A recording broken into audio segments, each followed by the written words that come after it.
Rob, is this an overreaction when we hear from SOS Studios? Next year we'll have up to $5 billion films. Five of No, them. no. I don't think that's an overreaction at all.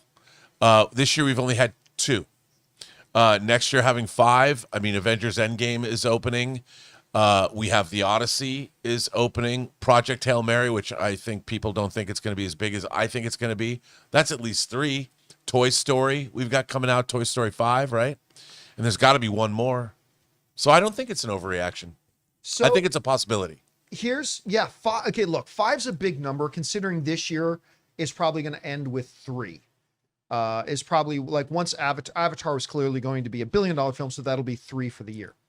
But we're talking 5 of these have to hit the $1 billion mark. Odyssey, Jumanji 3. And remember, Jumanji is a franchise that has flirted with the $1 billion mark a couple of times. Toy Story 5, the new Super Mario Brothers movie, because the last one made 1.3 billion. Moana, the live action, we just saw what it has done. Project Hail Mary, Dune Part 3, Spider-Man Brand New Day, Avengers Doomsday, and Star Wars Mandalorian and Grogu. Now, I don't think Star Wars Mandalorian and Grogu is going to do it. But so you're talking 1, 2, 3, 4, 5, 6, 7,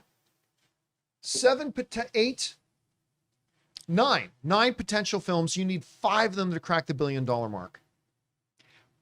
I don't think it's going to be easy, but I don't think it's an overreaction. No, I don't either. I think because then we're talking about which ones would I say odds are it'll make $1 billion. Avengers Doomsday. I think you can mark that one down. I think Odyssey will make $1 billion. So there's Odyssey. Spider-Man Brand New Day, I think will make $1 billion. And then what we got? We got Project Hail Mary. That's a question mark. I don't know if I can say that will probably make $1 billion. It'll probably be awesome, but I'm not sure everybody say it's probably going to make $1 billion. Toy Story 5, Super Mario Brothers. Yeah, I don't think it's an overreaction. I will say it is not an overreaction to say we're going to get 5 next year. Not a guarantee, but I don't think an overreaction. All right, what's next? Okay, John, is this an overreaction when we hear from Justin? F1 will be nominated for Best Picture. You know, here's the thing. We live in an era now, at least for the last number of years, where there are 10 nominees for Best Picture. But I still think calling F1 a Best Picture nominee is probably an overreaction. I love F1.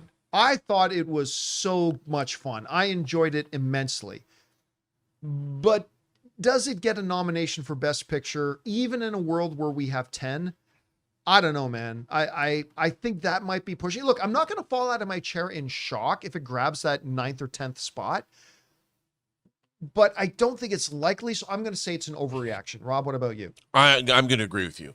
Look, I think F1 was one of the most enjoyable experiences I had in the movie theaters this year. Loved it. Bought the disc. Loved the 4K. The sound on it's amazing. Fantastic. Best Picture, though? Don't think so. It could pick up, like you just said, spots 9 or 10, maybe. But I think that actually, if you look at it, this was a pretty strong year for cinema itself. I just don't think that F1, and F1, by the way, if you made the argument, Rob, it was beautifully made on every level. Yes, it was. It was Jerry Bruckheimer bringing in his producerial sheen to the best of his ability, and everybody in it delivered. Could have lost those announcers, though. I hated those announcers. Yeah. But I mean, the film did what it was supposed to do. But it's just the subject matter isn't weighty enough for me to think it's going to win Best Picture. I think you also have to have. It's too much of a trifling entertainment, as opposed. But still, it was a really good one. Yeah, I loved it. Hey guys, thanks so much for watching this video. Make sure you like the video, leave a comment, and subscribe to our channel. And don't forget, we have a daily podcast called the John Campea Show podcast, available on Apple Podcasts, Spotify, or your favorite podcasting app of choice. Go and subscribe to it today so it'll be there when you need it.